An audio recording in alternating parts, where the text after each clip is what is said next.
My name is Precious Julian U. Mariano, Bachelor of Multimedia Arts. Ang father ko lang po is a tricycle driver and ang mother ko po is sa bahay lang po.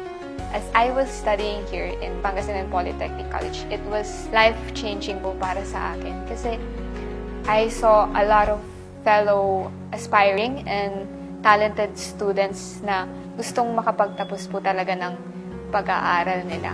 And despite the financial struggles, and it is evident po talaga na itong Pangasinan Polytechnic College is inalis niya yung hindrance sa aming mga students na hindi kami makakapag-aral dahil lang wala po kaming pera or hindi kayang i-afford ng family namin yun.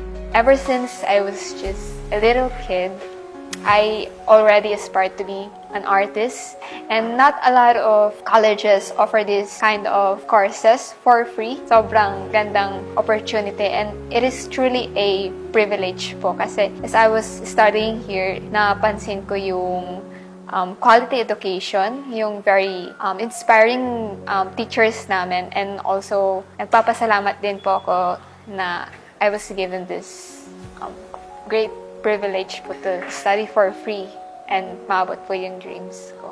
Thank you to our Honorable Governor Guico. Madami po kaming mga estudyanteng natutulungan niyo po para makapag-aral po ng libre and hindi po hindrance sa amin yung kahirapan po namin sa buhay. Maraming salamat po.